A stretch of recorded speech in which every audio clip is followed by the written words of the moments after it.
বাওখুংগ্ৰী মহোৎসৱ ৰংজালী বৈশাগুৰ প্ৰাক মুহূৰ্তত এক বৰ্ণময় পৰিৱেশ। কোকৰাঝাৰ জিলাৰ হৰিণাগুৰিৰ বাওখুংগ্ৰী পাহাৰৰ তলত এই মহোৎসৱ।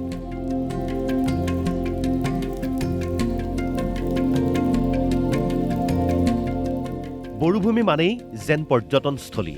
পৰ্যটকৰ বাবে সদায় আকৰ্ষণীয় বড়োভূমিৰ বিভিন্ন স্থান। বাওখুংগ্ৰী পাহাৰৰ গাতে লাগি থকাকৈ আয়োজন কৰা হৈছে বাওখুংগ্ৰী মহোৎসৱৰ।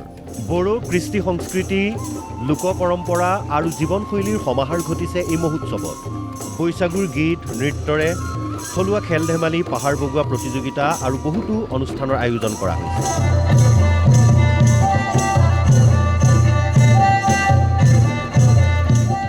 মুঠৰ ওপৰত সকলো দিশৰ পৰাই এক আকৰ্ষণীয় মহোৎসৱ। 13 বছৰ পূৰ্বে আৰম্ভ হৈছিল এই মহোৎসৱৰ।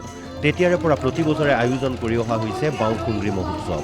মহোৎসৱ মুকলি কৰে বিটিচিৰ পাৰিষদ খাম্পা বৰগয়াৰীয়ে। তেওঁ কয়, এয়া হৈছে বড়ো কৃষ্টি সংস্কৃতি আৰু লোক পৰম্পৰাৰ মহোৎসৱ।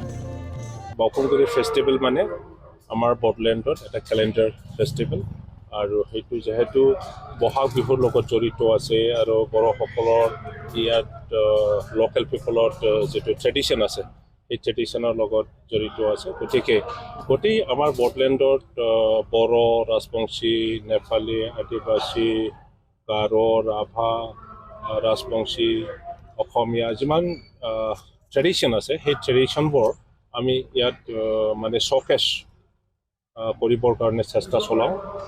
খোৱা বোৱাৰ পৰা আৰম্ভ কৰি কালচাৰ, হেণ্ডলুম, টেক্সটাইল আৰু টুৰিজিমৰ প্ৰডাক্ট আমি ইয়াত মানে এক্সিবিট কৰোঁ, শ্ব'কেছ কৰোঁ।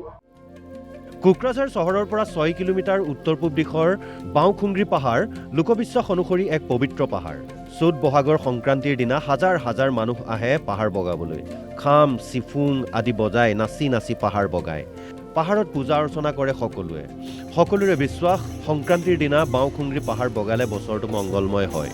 এইবাৰো বাওখুংগ্ৰী মহোৎসৱক কেন্দ্ৰ কৰি বৃহৎ জনসমাগম হ'ব বুলি আশা উদ্যোক্তাসকলৰ। বাওখুংগ্ৰীত কৃষ্টি সংস্কৃতি আৰু লোকবিশ্বাসৰ সমাহাৰ ঘটিব। পূৰ্ণ প্ৰতিফলন ঘটিব বড়ো লোকজীৱনৰ।